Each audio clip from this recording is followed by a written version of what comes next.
amado Salvador, contaré lo que ha hecho Él por mí, hallándome perdido e indigno pecador, me salvó y ya me guarda para sí, me salva del pecado, me guarda de Satán, promete estar conmigo hasta el fin, aleluya. Él consuela mi tristeza, me quita todo afán, grandes cosas Cristo ha hecho para mí.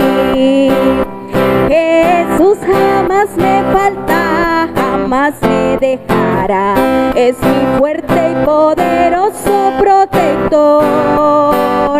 Del mundo yo me aparto y de la vanidad, para consagrar mi vida a mi Señor.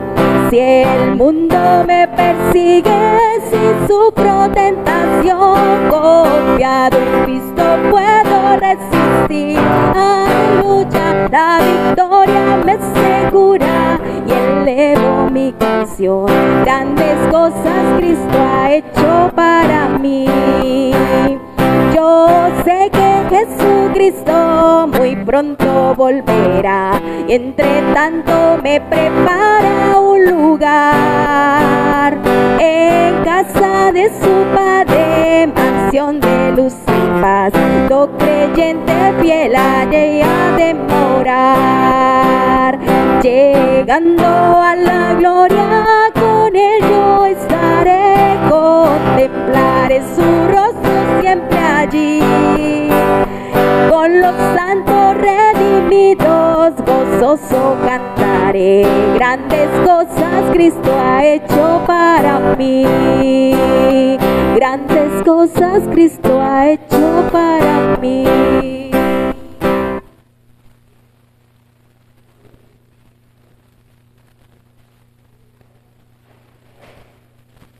Quedó la mitad. Ahora la palabra inmediatamente. Vamos a San Juan 13 del 1 al 17. Esta porción de la escritura va a ser el eje principal de los próximos 2 o 3 sermones siguientes. Me gusta siempre de una porción sacar varios sermones para que tengamos más en memoria y no se nos olviden las cosas. San Juan 13 del 1 al 17, hoy no lo vamos a lograr alcanzar ver todo, pero vamos a ver cómo avanzamos. Y quiero que hay un mensaje, una palabra que dice el Señor cuando le dice a Pedro: si no te lavare no tendrás parte conmigo. Es decir, el Señor le está comunicando una verdad que Pedro no comprendería en ese momento. Y esto me hace pensar, o me hizo pensar en lo que nosotros buscamos, es decir, cuál es nuestra mayor necesidad, cuál es nuestro más alto valor en nuestra vida, qué es lo que yo sé, porque dependiendo de lo que yo sepa, yo actúo en mi vida. Dependiendo de lo que haya acá, serán mis acciones diarias. Mi pensamiento refleja mis acciones. Evidentemente el ser humano, según como piensa, actúa. Entonces, vamos a hacer una pequeña introducción. Dice, buscamos cosas, relaciones o sensaciones que nos hacen falta. Y las buscamos porque las necesitamos. El ser humano es un ser de necesidades, que necesita cosas. Y claro, lo que más necesita el ser humano es a Cristo. Necesitamos cosas o algo espiritual. Porque si ustedes se dan cuenta, el mundo anda con algo que le hace falta. Hay personas que dicen, me hace falta, me siento vacío. Hay personas que lo tienen todo hablando de cosas materiales, pero todavía necesitan un vacío que se ha llenado, necesitan algo. Entonces buscamos porque las necesitamos, bien fuese porque las teníamos o porque las anhelábamos y se han vuelto una necesidad en nuestra vida. Pueden ser cosas materiales, relaciones o cosas espirituales. A mí vino un ejemplo. Hace pocos días se nos perdieron las llaves de la moto a mi esposa y a mí, y no las encontrábamos y las buscábamos Es decir, en ese momento de encontrar esas llaves se volvieron una necesidad. Y antepusimos esa necesidad a cualquier otra cosa. Las llaves, ¿dónde están las llaves? Necesitamos las llaves porque si no nos podemos desplazar. Esa era una necesidad imperiosa, era algo fundamental en ese momento. ¿Sí? ¿Qué íbamos a hacer? ¿Dónde las íbamos a encontrar? Las buscamos, bueno, al fin las encontramos. ¿Qué íbamos a hacer para sacar un duplicado? No sé. Entonces, antes no las estábamos buscando porque ya las teníamos, pero cuando las perdimos se volvieron una necesidad apremiante. Nuestra prioridad cambia de un momento a otro. La prioridad era encontrar las llaves en ese momento o conseguir unas nuevas. Esto era algo necesario, era una necesidad. La vida está llena de altas estimas y bajas estimas. Es decir, estimamos más unas cosas por sobre otras. ¿Qué es lo que más me importa y qué es lo que menos me importa? Dependiendo del valor que usted le dé a las cosas, funcionará su vida. ¿Cuál es el valor de Dios? ¿Cuál es el valor del sacrificio de Cristo en sus vidas? Porque en San Juan 17 habla del Evangelio, toda la Biblia habla del Evangelio. El conocimiento de Dios, la necesidad de Dios, depende de cuál sea el valor que tiene Dios en su vida. Dependiendo de cuánto sabe de Biblia, entenderá la necesidad y la importancia tan alta que tenemos de relacionarnos con Dios. Y de esto dependerá la buena interpretación y el menester, es decir, la necesidad premiante que tiene el ser humano de Cristo. Mateo 6:33 dice, buscad primeramente el reino de Dios y su justicia, y las demás cosas serán añadidas. Esto no es un verso al azar, no es algo que puede ser verdad o que no puede ser verdad. Si usted cree la Biblia, usted cree que esto es verdad.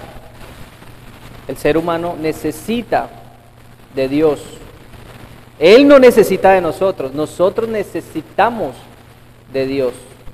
Necesitamos ser lavados. Y ojo, que este lavamiento es una vez, porque leímos ahí en Hebreos 10:12, ¿no? Porque con una sola ofrenda hizo perfectos para siempre a los santificados. Una vez y para siempre. El sacrificio de Cristo basta una vez y para siempre. Solo se necesita ser lavado una vez y para siempre. Entonces, sabemos estas cosas. Claro, sabemos que Dios se revela a quien Él quiere. Eso dice Mateo 11:27. Dice, yo me revelo a quien yo quiero. Pero, mis hermanos, amigos que están acá, es necesario ser servidos por Cristo. Es una necesidad. Repito, no es que el Señor necesite de nosotros, nosotros necesitamos de Él. Y es más, cuando las personas, o cuando el Señor llega a las personas más bien, no es que las personas necesiten servir a Cristo, no. Dios nos sirve a nosotros primero para luego nosotros poder servirle a Él y a los seres humanos, a mi prójimo. Pero es necesario ser servidos por Cristo. Es necesario ser lavados una sola vez y para siempre. Es necesario ser siervos los unos de los otros. Es una necesidad imperiosa, fundamental, importantísima, la que tiene el ser humano de ser regenerado, justificado, santificado por Jesucristo. Esta es la verdadera necesidad del ser humano. De no ser así, por más de que te laves con toda el agua del océano Pacífico, no tendrás vida eterna ni tendrás parte con Él. Ahora sí, vamos a San Juan 17. San Juan 17, versos del 1 al 2. Vamos a leerlo todos juntos, por favor. San Juan 17 no, me fui para la oración intercesora. San Juan 13 del 1 al 2. Era para ver si estaban atentos. San Juan 13 del 1 al 2. Vamos a leerlo todos juntos a la voz de 3, por favor. 1, 2 y 3. Antes de que la fiesta de la Pascua, sabiendo Jesús que su hora había llegado para que pasase de este mundo al Padre, como había amado a los suyos que estaban en el mundo, los amó hasta el fin. Y cuando cenaban, como el diablo ya había puesto en el corazón de Judas Iscariote, hijo de Simón, que le entregase. Entonces, antes de la fiesta de la Pascua, esto es un día antes de la crucifixión de Cristo, ya estaban a portas de esto que iba a suceder. Y si ustedes leen un poco el contexto, el Señor se dedica en su ministerio público de San Juan 1 al 12, hablándole al ministerio público, a los que están afuera. Y el Señor del San Juan del capítulo 13 al 17 se dedica únicamente y exclusivamente a sus seguidores, a sus apóstoles, enseñándoles. A eso fue que se dedicó el Señor, a enseñar. Por eso es el gran maestro de maestros. Él enseñaba, en todo tiempo enseñaba. Y ese es el ejemplo que nos da a nosotros, de enseñar a nuestro primer prójimo, a nuestra esposa y a nuestros hijos. Por eso yo recalco tanto y soy como, podría decirse a veces, recalcitrante en el sentido de que tenemos que enseñar a nuestros hijos y no nos podemos dar el lujo de no enseñarles. Y que si nosotros no le enseñamos a nuestros hijos, estamos pecando contra el Señor. Es un pecado. Entonces, antes de la fiesta de la Pascua, y en esos versículos, si ustedes leen San Juan 13, el Señor se dedica a enseñarles a servir los unos a los otros. En San Juan 14 se dedica a decirles, mire, yo y el Padre uno somos, es decir, que Él era el único camino al Padre. En San Juan 15 les dice acerca de la permanencia en Él, acerca de yo soy la vid y vosotros sois los pámpanos, el que en mí no permanece no lleva fruto, separados de mí nada podéis hacer. Luego le dice que los iba a aborrecer, que el mundo los iba a aborrecer. Luego en el 16 también empieza diciéndoles, pero no se preocupen, yo estoy con ustedes. Como ya lo dijo en San Juan 14, que el Espíritu Santo los acompañaría, que los guiaría. Y termina San Juan 17, antes del arresto de Jesucristo, diciéndoles, orando por ellos, la oración sacerdotal. Padre, yo quiero que como tú y yo somos uno, ellos también sean uno. ¿Ven la manera tierna como les enseña, los estaba preparando para lo que había de venir? El Señor también nos está preparando para lo que ha de venir, para los cielos nuevos y la tierra nueva. ¿Será que eso sí es una necesidad, la necesidad de aprender? Entonces, antes de la fiesta de la Pascua, el Señor ya sabía, algo de lo que ya sabía el Señor era que ya era su hora, que su hora había llegado. Ya el Señor sabía que iba a pasar de este mundo al otro, de este mundo al Padre. Y como había amado a los suyos que estaban en el mundo, los amó hasta el fin. Su amor prevalece hasta el fin. Yo estaré con ustedes hasta el fin de las cosas.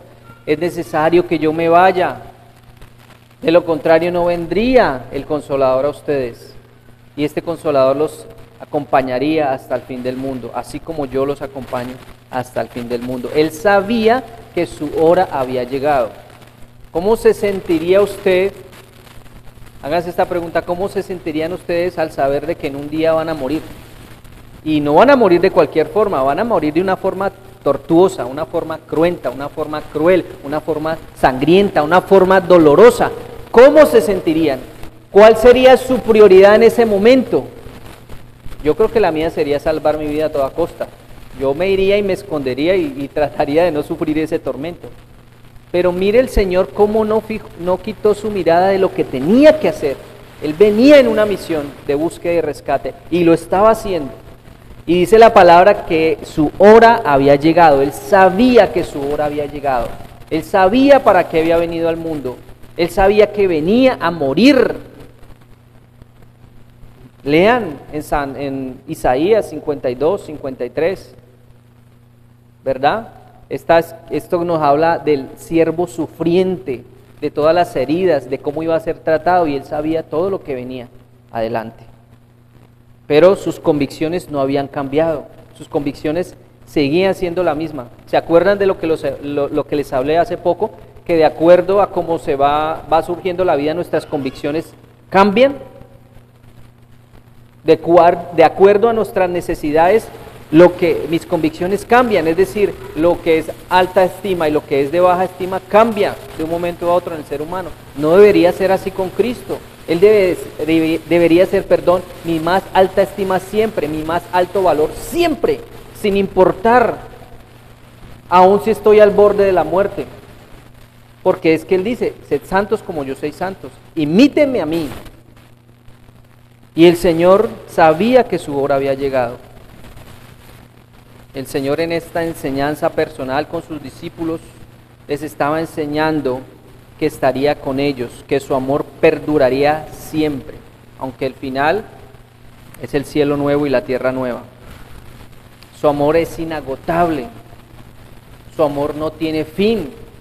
Si quiere, miremos el Salmo 136, verso 1, que de esto está lleno el Salmo 136. Hablando de la misericordia de Dios, pero esa misericordia es traducida en amor, porque es que la misericordia tiene implícita el amor de Dios, porque Él no nos da lo que nos merecemos. Nosotros no merecemos el amor de Dios, nosotros merecemos el infierno, y Él por su misericordia nos da su amor. Detiene la ira del Padre, detiene lo que venía para nosotros, y en lugar de darnos castigo, de darnos el infierno, nos da su amor desbordante, su amor que lo llena todo, su amor que lo anega todo, su amor que es sin límite, su amor que no tiene fronteras, su amor inagotable. Mire lo que dice el Salmo 136, 1, leámoslo todos juntos, por favor, a la voz de 3, 1, 2 y 3. Alabad a Jehová, porque Él es bueno, porque para siempre es su misericordia. Y lean todo en sus casas, todo el capítulo 136 del Salmo. Porque para siempre es su misericordia, porque para siempre es su misericordia, porque para siempre es su misericordia, porque para siempre es su amor. Es inagotable su amor, aún en la cruenta cruz que moriría, aún esperando eso, su amor seguía ahí, latente. Esa era su prioridad en ese momento, morir, agradar al Padre, destruir las obras del diablo. ¿Cuál es nuestra prioridad? ¿Qué es lo que es de alta estima para nosotros? A pesar de que sabía que su hora estaba próxima, estaba a punto de llegar, esto no fue impedimento para enseñarle las cosas que les tenía que decir. ¿Por qué nuestros afanes de nuestra vida? ¿Por qué en los afanes de nuestra vida, en nuestro trabajo, en ir a la chagra, los viajes? ¿Por qué eso es impedimento para que le enseñemos a nuestros hijos? ¿Por qué es impedimento para que leamos la palabra? ¿Por qué es impedimento para que oremos? ¿Por qué es impedimento para que nos congreguemos? ¿Por qué? Si para el Señor no lo fue. Él estaba a punto de morir en la cruz, clavado, y sus prioridades no cambiaron, sus estimas no cambiaron, sus valores no cambiaron. Simplemente hacía lo que tenía que hacer, por amor. Y nosotros, ante cualquier circunstancia, por más pequeña que sea, cambiamos.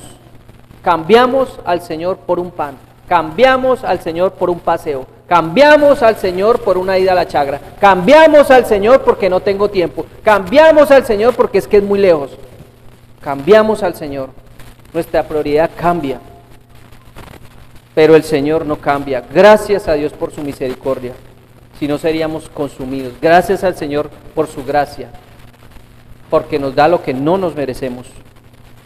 Él sabía que su hora estaba próxima, pero que, mis hermanos, nuestras cosas mundanales no sean impedimento para enseñarle a nuestros hijos.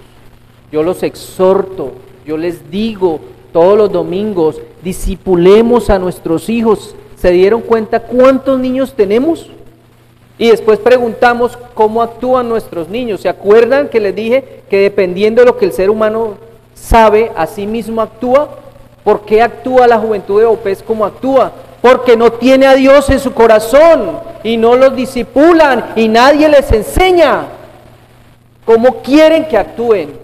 ¿Cómo ustedes demandan obediencia a sus hijos si ustedes mismos no obedecen? De lo que hay en su corazón, eso es lo que ustedes están enseñando. De lo que había en el Señor, era lo que Él estaba enseñando, y en su corazón había amor. Que no sea impedimento, que nada sea impedimento para enseñar lo que usted tiene que enseñar. Somos llamados a enseñar.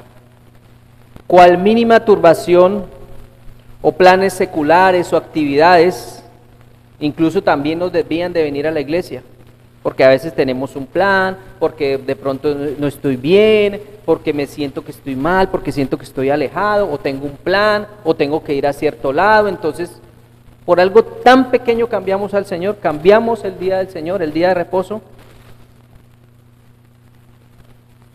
Todo tipo de actividades nos desvían del verdadero propósito cristiano, que al fin de cuentas es dar testimonio de Cristo a otros, porque fuimos llamados a dar testimonio, porque esa es la gran comisión de Mateo 28. Id, hacer discípulos, bautizándolos en el nombre del Padre, del Hijo y del Espíritu Santo, y yo estaré con vosotros hasta el fin de los días. Eso es. Vamos a Hechos 1:8, por favor.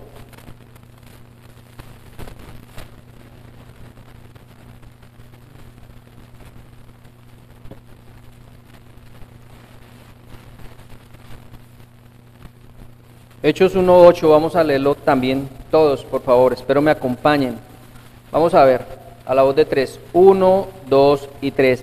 Pero recibiréis poder cuando haya venido sobre vosotros el Espíritu Santo, y me seréis testigos en Jerusalén, en toda Judea, en Samaria y hasta lo último de la tierra. Me seréis testigos. Nosotros somos testigos, primero los apóstoles, nosotros somos testigos por medio de su palabra. Antes, por los profetas, sacerdotes del Antiguo Testamento, ahora en Cristo, y después por medio de sus apóstoles, quienes son el fundamento de la iglesia. Y ahora nosotros somos los que damos testimonio acerca de las cosas que nosotros sabemos. ¿Cuántos testigos tiene usted? ¿A cuántas personas les ha compartido la palabra? No me refiero todavía hasta lo último de la tierra, ahí en Jerusalén, en su Jerusalén, al menos ahí en su Jerusalén, ¿tiene testigos? ¿Tiene personas que pueden testificar acerca de Cristo? Esto era lo que estaba haciendo el Señor, testificando. Él dice que de las cosas mías no hablaba, dice que Él hablaba de las cosas del Padre, y que el Espíritu Santo hablaría de las cosas de Jesucristo. ¿Y nosotros qué hablamos?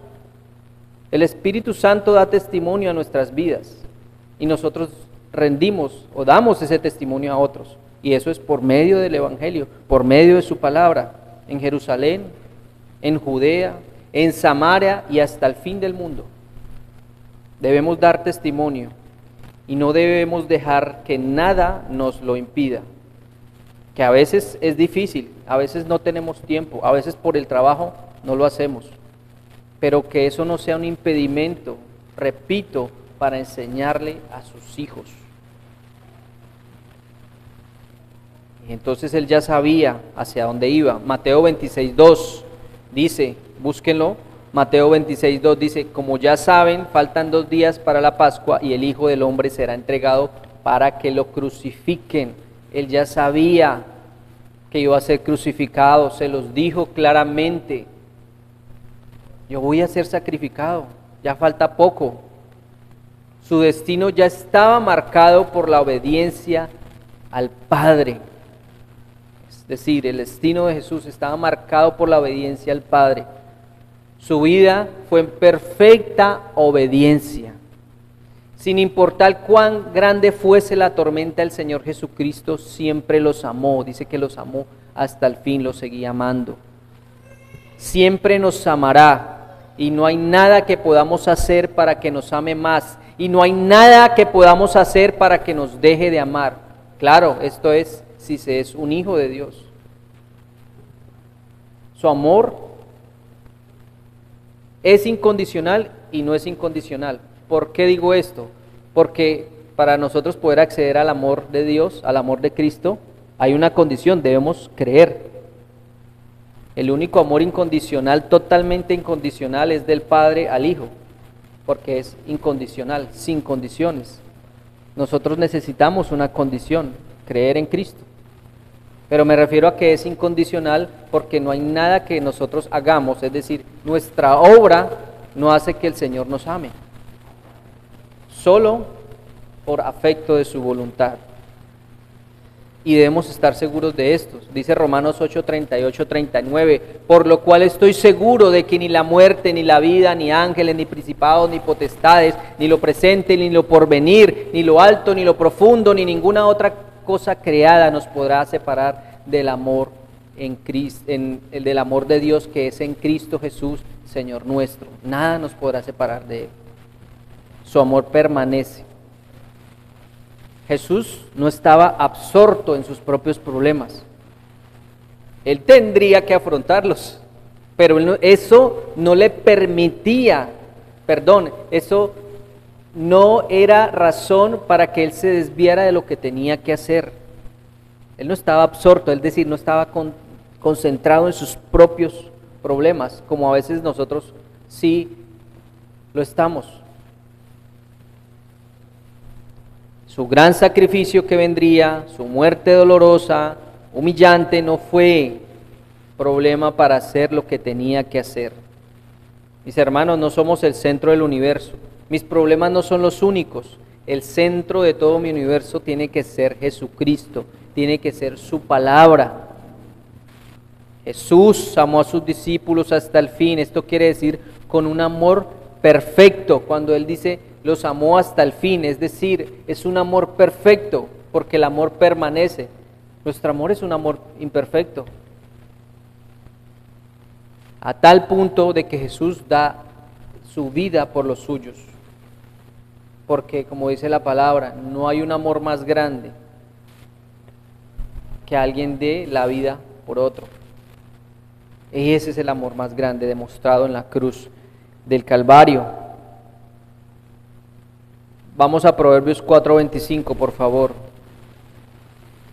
Hablando de tener puesta la mirada en Cristo, hablando de que tenemos que hacer lo que tenemos que hacer y que ninguna otra cosa sea impedimento o sea distracción para que hagamos lo que tenemos que hacer. Proverbios 4:25, miren lo que dice, leámoslo todos juntos, por favor. 1, 2 y 3. Tus ojos miren lo recto y diríjanse tus párpados hacia lo que tienes delante. ¿Qué es lo recto para usted? ¿La palabra de Dios es lo recto? ¿Guardar el reposo del día del Señor es lo recto? ¿Discipular a nuestros hijos es lo recto? Bueno, mire hacia allá, mire hacia eso. Que nada sea distractor para una buena obra, que nada nos distraiga del amor de Dios que es en Cristo Jesús, Señor nuestro.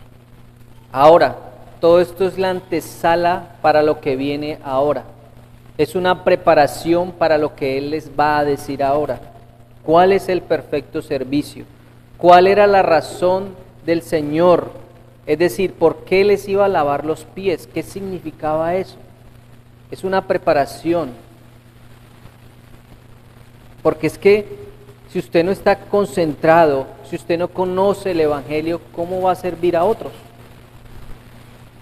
Recuerden, del buen entendimiento del Evangelio también depende mi servicio a otros y va a ser agradable al Señor.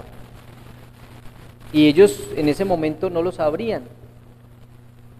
Por eso el Señor empieza con un preámbulo y empieza como siempre hacía con unas enseñanzas muy gráficas, unas analogías.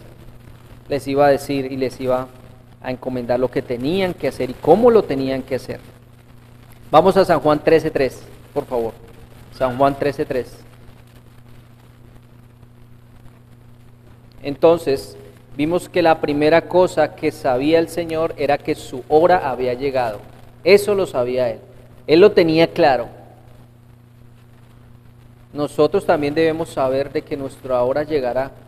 Nosotros también debemos saber de que iremos al Padre. Mire lo que dice San Juan 13:3, dice, a la voz de 3, 1, 2 y 3, sabiendo Jesús que el Padre le había dado todas las cosas en las manos y que había salido de Dios y a Dios iba. ¿Qué otra cosa sabía el Señor? Sabía que el Padre le había entregado todas las cosas en sus manos y sabía de dónde iba, qué era lo que estaba haciendo y hacia dónde se dirigía. Hay cosas que nosotros debemos saber y a veces la falta de información hace que no actuemos de una manera coherente. ¿Será que nos hace falta leer más la Biblia para que actuemos más coherentemente, más como cristianos? Entonces él sabía que el Padre había entregado todas las cosas en sus manos. El Señor soportó la traición, las heridas, la muerte, pues sabía lo que le esperaba. Sabía que iría otra vez al Padre. Pasaría de su humillación a la exaltación, de la vida humillante a la gloria que tuvo antes con el Padre. Recuerden San Juan 17, Señor, devuélveme esa gloria que tuve antes contigo desde el principio. Su mirada estaba puesta en lo que Él tenía que hacer. Él puso nuestro bienestar antes que su gozo. Aunque se gozaba en hacer la voluntad del Padre, el paso que estaba próximo a dar era cruel y era doloroso para Jesús. Y como Hebreos 12:2 dice, puesto los ojos en Jesús, el autor y consumador de la fe, el cual por el gozo puesto delante de él sufrió la cruz, menospreciando el oprobio, es decir, menospreció todo tipo de insultos, y se sentó a la diestra del trono de Dios. Él sabía hacia dónde iba y él sabía lo que tenía que padecer. Ahora, ¿en qué nos negamos nosotros para que otro tenga gozo? Porque parte de servir, parte de ser siervo es negarnos a nosotros mismos. En nuestra vida matrimonial tenemos que negarnos a muchas cosas. No tenemos que buscar ser los primeros, no tenemos que buscar ser los de más alto o alta posición, no. Porque el que quiera exaltarse será humillado y el que quiera humillarse será exaltado. El que busque ser el primero será el último y el último será el primero. El ser siervo requiere dejar de hacer cosas que nos agradan, pero el servir debe hacerse con la convicción adecuada. Él sabe que volvería al Padre. San Juan 3:35, retrocedan un poco, yo lo voy a leer para ustedes. San Juan 3:35 dice, el Padre ama al Hijo y todas las cosas ha entregado en su mano. Sabía que le fueron dadas todas las cosas en su mano. Sabía para dónde iba y de dónde venía. El mundo cambiante en el que vivimos hoy no sabe ni dónde ha venido ni para dónde va. Y sus preguntas son existenciales. ¿Qué hago en el mundo? ¿Para dónde voy? ¿De dónde he venido? Y sus tontos razonamientos los llevan a alejarse de Dios. Están envanecidos en sus propios razonamientos. Su conocimiento, como dice la palabra, está entenebrecido. No así el de un discípulo, no así el de un siervo, no así el de un creyente. Debemos tener la luz adecuada, debemos tener la luz de Cristo para saber hacia dónde vamos. ¿Qué es lo que nos espera? ¿Qué sabemos nosotros y cómo actuamos? Sabemos que Cristo vivió y murió por nosotros. Sabemos que resucitó conforme a la palabra y que reina por siempre. Sabemos que volverá. Sabemos que le conoceremos por toda la eternidad. Sabemos que Él está preparando moradas para nosotros, para habitar. Sabemos que habrá cielos nuevos y tierra nueva donde more la justicia y el amor. ¿Cómo nos hace actuar lo que sabemos? ¿En qué posición nos pone delante de Dios, delante del prójimo, delante del hermano? Solo nos pone en posición de servir. pues es lo mejor que podemos hacer, servir. Y si usted no sabe esto es porque no tiene conocimiento adecuado. Si a nosotros nos cuesta servir es porque algo está mal funcionando en nuestras vidas. Es porque nuestra ortodoxia, es decir, nuestra forma correcta de pensar, está fallando. Nos falta conocimiento de Dios, nos falta conocimiento de la Escritura, porque el Señor se gozaba sirviendo. A eso fue lo que Él vino, a servir. Romanos 12:11, por favor. Porque el Señor requiere de nosotros obediencia voluntaria.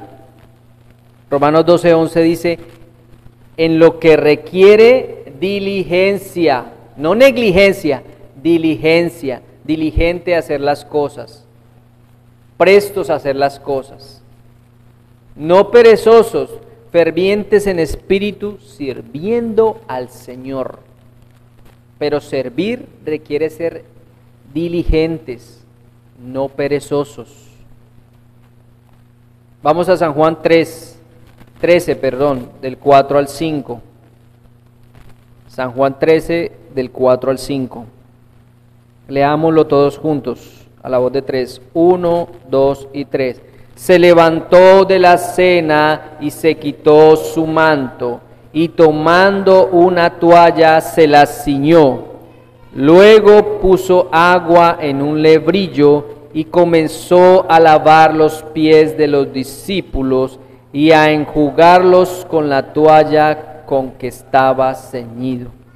Entonces lo que hace es levantarse, quitarse su manto, tomar una toalla y se la ciñó. Hay una preparación para el servicio.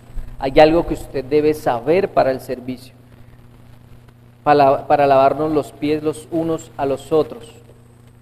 Primero, el Señor debe lavarnos nuestros pies. Es decir, primero tiene que haber un nuevo nacimiento, primero tiene que haber una regeneración, primero tiene que haber una santificación para poder lavarnos los pies los unos a los otros. Y eso requiere ser servidores, perdonadores. Pero es necesario que el Señor, con su ofrenda perfecta, una vez y para siempre, nos haga para siempre redundo santos delante de Él. El Señor se dispone a dar una gran lección, sabiendo que su sacrificio estaba cerca, pero también sabía de dónde venía y hacia dónde se dirigía. Todo esto acompañado de tan grande amor que tenía por sus discípulos y que tiene por los que creemos. Fíjense en la disposición del servicio. Se levanta, toma una toalla, para luego poder secar los pies. Luego toma una vasija, es decir, un lebrillo, con agua para realizar la siguiente acción. Esto nos indica que hay una preparación. ¿Tenemos todo preparado para servirnos los unos a los otros o nos hace falta algo? Nos falta conocimiento, nos falta madurez. ¿Qué nos hace falta para el servicio? Porque un cristiano que no sirve, yo creo que hay algo que está fallando. Si sabemos que el Señor nos ama al punto de dar su vida, nosotros deberíamos servir con el mismo amor, no con el amor perfecto que Él nos da. Miren, vayan por favor a 1 de Juan 3:1. Sabemos que Él nos amó y que dio su vida por nosotros. San Juan 3:1, lo voy a leer para ustedes. Dice, mirad cuál amor nos ha dado el Padre para que seamos llamados hijos de Dios. Por esto el mundo no nos conoce porque no le conoció a Él. Entonces mire lo que dice el autor San Juan, dice, fíjense qué gran amor nos ha dado el Padre, que se nos llame hijos de Dios, y lo somos. El mundo no nos conoce precisamente porque no le conoció a Él, pero fíjense ustedes qué gran amor nos ha dado el Padre, que ha enviado a su Hijo a morir por nosotros. El que no escatimó ni a su propio Hijo, no lo eximió del castigo por amor. Fijémonos en el amor de Dios, fijémonos en su misericordia, fijemos nuestra mirada en Cristo. Y otra cosa que nosotros debemos saber y que el Señor sabía es que nos espera una patria celestial. Porque como dice en San Juan 14:2, en la casa de mi Padre muchas moradas hay. Si así no fuera, yo os lo hubiera dicho. Voy pues a preparar lugar para vosotros. Sabemos hacia dónde nos dirigimos, esa es nuestra esperanza. El Evangelio nos da esperanza eterna, esperanza de salvación. ¿Creemos esto? ¿Creemos en el amor de Dios? ¿Creemos, como Jesús sabía, que nos esperaba algo más grande?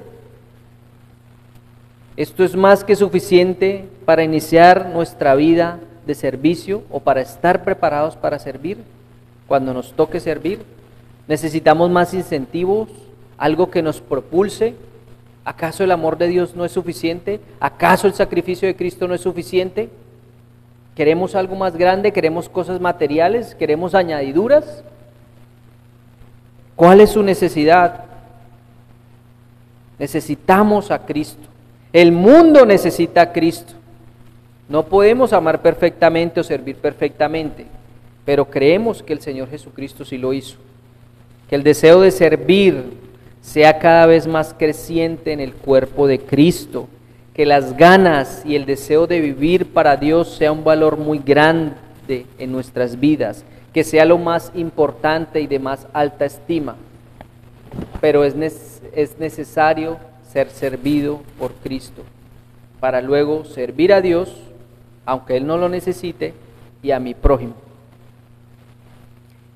Para terminar, solo en la gracia del Señor, el amor de Dios y la comunión del Espíritu Santo encontraremos lo necesario para ser siervos obedientes. Amén. Vamos a orar.